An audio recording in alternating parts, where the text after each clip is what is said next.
Good morning. আশা করছি সবাই ভালোই আছেন। আমাদের গল্পগুলোর আরও একটি নতুন ব্লগে আপনাদের সবাইকে অনেক অনেক স্বাগত। বেশ ভালো লাগছে জানেন, আমার বরকে বেশ একটু একটু পরিবর্তন হতে দেখছি। আসলে যে মানুষটার গাছের প্রতি এত আগ্রহ ছিল না, আর গাছের কোনো জিনিস কিনতে বললেও যে বিরক্ত হতো, আনতে চাইতো না, আজ সেই মানুষটাই আমাকে না বলেই অনলাইন থেকে কতগুলো টব অর্ডার করেছে গাছ লাগানোর জন্য। আমি তো অবাক।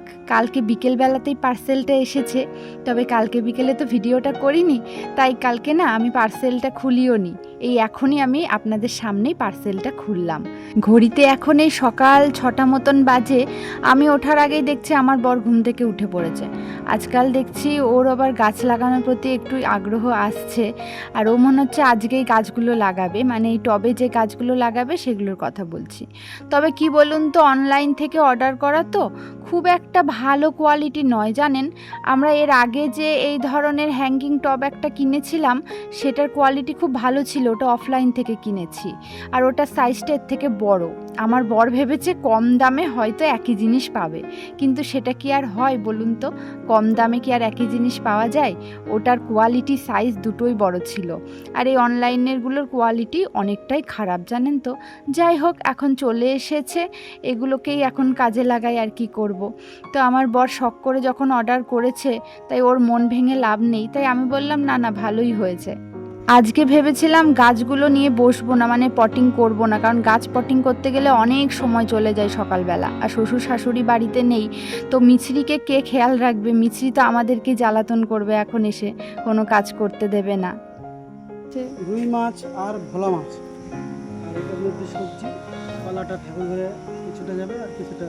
তো আমার বর গেছিল বাজারে, বাজার করে নিয়ে আসলো। এখন ও বলছে যে আজকেই নাকি গাছগুলোকে পটিং করবে। আর মিছরি আজকে খুব তাড়াতাড়ি ঘুম থেকে উঠে পড়েছে, আর মিছরি ঘুম থেকে উঠে পড়লেই বুঝতেই পারছেন আমার কাজ কিন্তু ঠিকঠাকভাবে আমি করতে পারবো না, কারণ বাড়িতে কেউ নেই। তবু ওর কথা শুনে আজকেই গাছগুলোকে পটিং করতে বসলাম। তো এদিকে আমার বাসি কাজগুলো হয়ে গেছে, এবার গাছগুলোকে পটিং করে নিয়েছি দুজনে মিলে। অনেকটা বেলাও হয়ে গেছে, বুঝতেই পারছেন। তো এখন চলে আসলাম গাছগুলোকে নিয়ে এই যে বাথরুমে, একটুখানি ভালো করে গাছগুলোকে স্নান করিয়ে দেব। কারণ গাছগুলোকে না বাথরুমে এনে ভালো করে স্নান করালে, মানে ভালো করে আর কি জল ছিটিয়ে দিলে বেশ ভালো হয়। পাতাতেও জল পড়ে আর সাথে সাথে গোড়াতেও জল লাগে, এতে করে গাছগুলো খুব খুশি হয় আমার মনে হয়। তো এটা করে নিচ্ছি, করে তারপরে গাছগুলোকে জায়গা মতন রাখবো। আর ওই যে সং অফ ইন্ডিয়া বলে যে গাছটি রয়েছে, ওই গাছটা একটা টবের মধ্যে কতগুলো হয়ে গেছিল জানেন? 4টে গাছ হয়েছিল, সাথে এবার দেখছে আরও একটা গোড়া বেরিয়েছে। এই যে এই দেখুন, পর্তুলিকার ফুল বেরিয়েছে আজকে। এই গাছগুলো আমি ওই বাড়ি থেকে নিয়ে এসেছিলাম, মা আমাকে দিয়েছিল। তো গাছগুলো আজকে ভালোভাবে আর কি পটের মধ্যে দেওয়া হলো। আর ওই যে সং অফ ইন্ডিয়ার কথা বলছিলাম না, ওটা তো 4টে গাছ একসাথে বেরিয়েছে, তো ওই জন্য আমরা আলাদা আলাদা করে দিলাম। মানে এক জায়গায় বড্ড ঝোপালো লাগছিল, ভালো লাগছিল না, আর গাছগুলোরও অসুবিধা হচ্ছিল একটা টবের মধ্যে। এই কারণে আমরা 3টে টবে ভাগ করে দিয়েছি। একটা টব আমি এই যে ঘরে এনে রেখেছি এখানটায়, আর একটা টব হচ্ছে বাইরে রাখবো, মানে যেখানে বারান্দায় গাছগুলো থাকে আর কি, যেটা আগে ছিল ওখানটায় রাখবো। আর একটা ভাবছি সিঁড়িতে বা অন্য কোথাও রাখবো, দেখা যাক কোথায় রাখি। এই গাছটা মাত্র কয়েক মাসের মধ্যে 2 থেকে 4টে হয়ে গেছে, মানে আমি যখন কিনেছিলাম তখন 2 ছিল, তো আরও দেখছি একটা বেরোচ্ছে, মানে মোট 5টা হয়ে যাবে। তো গাছটা বেশ ভালো গ্রো করছে জানেন। এই গাছটা কোনো রকম মেনটেনেন্স ছাড়া বেশ ভালোই গ্রো করে, আমি দেখেছি। আপনারা যদি কেউ মনে করে থাকেন যে নতুন গাছ লাগাচ্ছেন, মানে প্রথম গাছ লাগাচ্ছেন, কোনো রকম মেনটেনেন্স ছাড়া কি গাছ লাগাবেন, তাহলে আমি আপনাদেরকে সাজেস্ট করব এই যে সং অফ ইন্ডিয়া, এই গাছটিকে। ভীষণ ভালো গাছ, এবং সত্যি কথা বলতে জানেন তো, জল যদি স্প্রে করে সবসময় পরিষ্কার রাখেন আপনি গাছের পাতাগুলোকে, তাহলে গাছের পাতাগুলো এত সুন্দর দেখতে লাগে। বাইরে থেকে হঠাৎ কেউ দেখলে বলবে এগুলো প্লাস্টিকের গাছ, মানে পাতাগুলো প্লাস্টিকের পাতার মতন দেখতে লাগবে আর কি, আর্টিফিশিয়াল বলবে। তো এই জন্য আমার এত ভালো লাগে গাছগুলো। আর তাছাড়া কোনো মেনটেনেন্সও নেই। যাই হোক, ঘরঠর পরিষ্কার করে চলে এসেছি রান্নাঘরে। আজকে করছি ঝিঙে দিয়ে মুসুরির ডাল।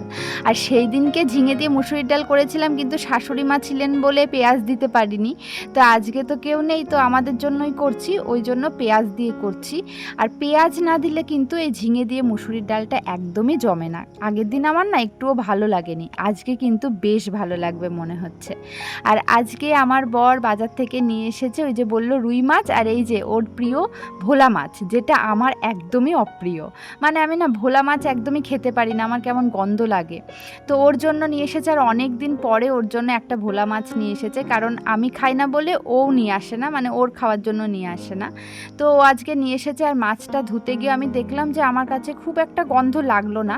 তো ও বলেছিল যে আলাদাভাবে রেখে দিতে, মানে মাছটা ভেজে রেখে দিতে, পরে ও ঝোলের সাথে নিয়ে খেয়ে নেবে, মানে আমাকে আর কষ্ট করতে হবে না, সেটাই বলেছে, আলাদা করে আর রান্না করতে হবে না।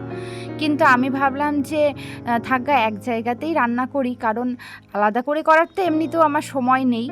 আর এক জায়গাতে যদি না করি, ওই শুধু ভাজা ওরকমভাবে রেখে দেবো, ওর ভালো লাগবে না খেতে। বেচারা নিয়ে এসেছে মনের মতন মাছ একটা, তো ওর মনের মতন যদি রান্নাটা না হয় তাহলে কেমন হয় বলুন তো। তাই ভাবলাম একবারেই ঝোলটা করব, আমার কোনো অসুবিধা হবে না। আগে না অসুবিধা হতো, মানে আমি মাছের ঝোলটাও পর্যন্ত খেতে পারতাম না, মানে এতটাই গন্ধ লাগতো। তো আজকে মনে হচ্ছে সেই অসুবিধাটা হবে না, তাই একসাথেই রান্নাটা করছি। মাছগুলোকে ভাজা বসিয়ে দিয়ে অন্যান্য কাজ করতে গিয়ে মাছগুলো একটু বেশি লাল লাল কড়া কড়া ভাজা হয়ে গেছে। যাই হোক, আমি তো মানে রান্না বসিয়ে দিয়ে অনেক কাজ করি, কারণ মেয়েকে ঘুম পাড়িয়ে দিয়ে এসেছি। এখন ঘরটা ভীষণ এলোমেলো হয়েছে, একটু একটু করে গুছাচ্ছি। ঘরটা তো এমনিতে সকালবেলা দেখলেন গুছিয়েছি, কিন্তু তারপরেও যে বাইরের ঘরটা, মানে যে বারান্দাটা, ওখানে তো মিছরি বসে খেলা করেছে, যেহেতু নিচে কেউ নেই, তো সেই জন্য ওখানটায় খুব এলোমেলো হয়েছিল, একটু একটু করে গুছিয়ে নিচ্ছি।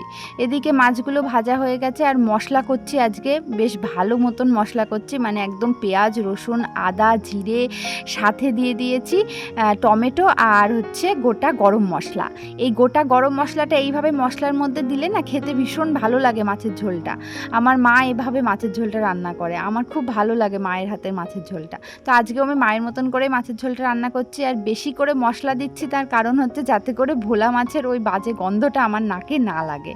তো সেই কারণে আজকে বেশ জমিয়ে বেশি করে মশলা দিয়ে মাছটা রান্না করছি। এদিকে মিছরির জন্য মাছের ঝোলে দিয়েছি একটুখানি গাজরের টুকরো, ওকে একটু সবজি খাওয়ানোর চেষ্টা করি, তো ওই কারণে। আর আমাদের জন্য তো শুধু আলুই দিয়েছি, আর কোনো সবজি দিইনি।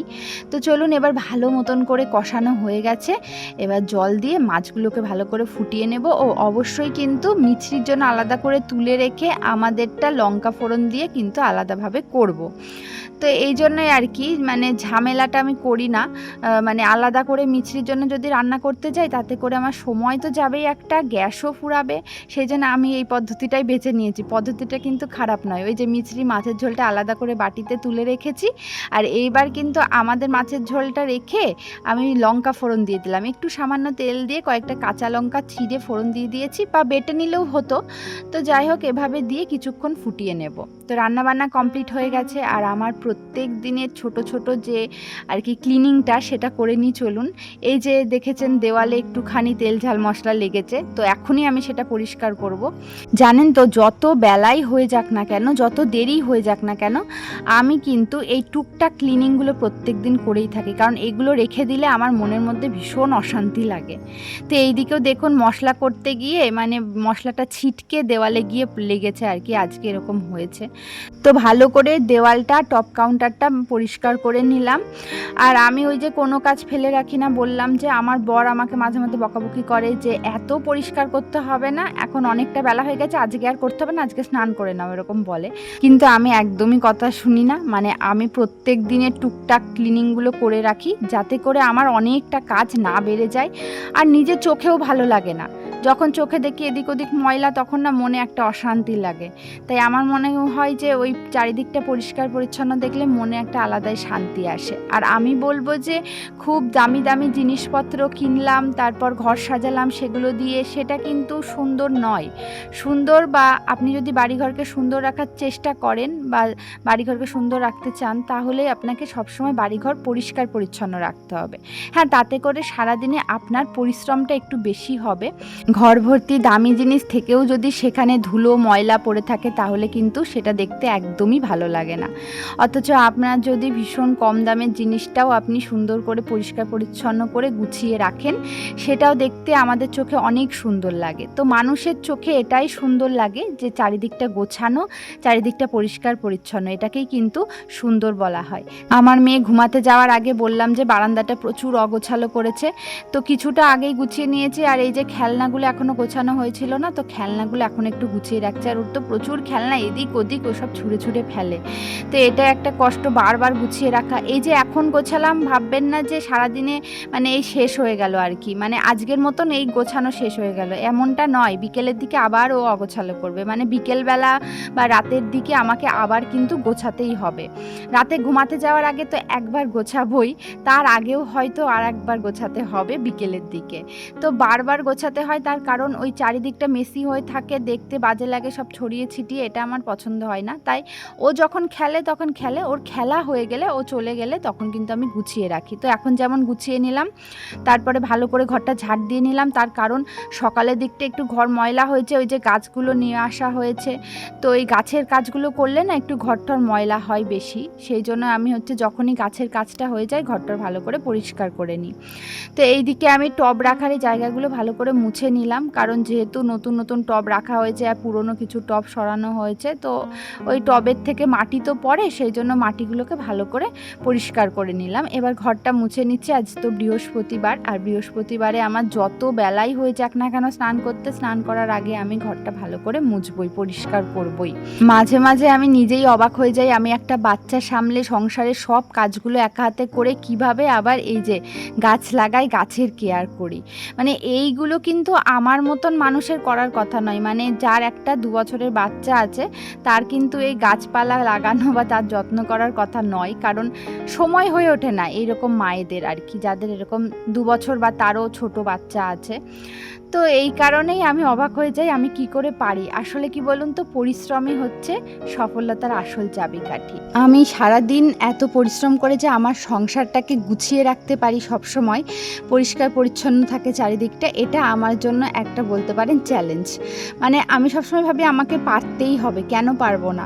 বাচ্চা ছোট, এটার অজুহাত দিয়ে আমি কিন্তু আমার ঘর বাড়িকে সবসময় অগোছালো দেখতে পারবো না। তাই আমি দিন রাত পরিশ্রম করে আমার সংসারটাকে সাজানো গোছানো দেখতে পারি, এটাই আমার কাছে শান্তির। এখন সন্ধ্যা হয়ে গেছে, আর দুপুরবেলা প্রচুর জামা কাপড় কাচাকাচি তো করা হয়েছে, সেগুলো সব শুকিয়ে গেছে। এখন নিয়ে এসে আমি ভালো মতন করে ভাঁজ করে নিচ্ছি।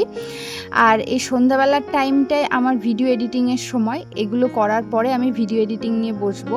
এই সময়টা আমি মিছরিকে একটু ওর পাপার সাথে ঘুরতে পাঠাই, তো একটু ঘুরে ঠুরে আসবে, তার মধ্যে আমি সব কাজগুলো কমপ্লিট করে নেব। মানে এই সময়টাই কিন্তু আমি রেস্ট নিলেই নিতে পারতাম, কিন্তু আমি কিন্তু একদমই রেস্ট নিই না, কারণ এখন যদি আমি রেস্ট নিই তাহলে আমার এই যে ঘরটা সুন্দর করে গুছিয়ে নিলাম, এই যে জামা কাপড়গুলো সুন্দর করে গুছিয়ে নিলাম, এই কাজগুলো হবে না, জামা কাপড়গুলো কিন্তু এলোমেলোই হয়ে থাকবে। আমি মনে করি দিনের বেলা রেস্ট নেওয়া মানেই অনেকটা পিছিয়ে যাওয়া, তাই আমি সারা দিনের মধ্যে একটুকু রেস্ট নিই না। যাই হোক, চলুন, সব জামা কাপড়গুলো গোছানো হয়ে গেছে, আর এখানেই আজকের ব্লগটি শেষ করছি। আশা করছি ব্লগটি আপনাদের ভীষণ ভালো লেগেছে। দেখা হচ্ছে পরের ব্লগে। সকলে ভালো থাকুন, সুস্থ থাকুন। আজকের মতন বিদায়।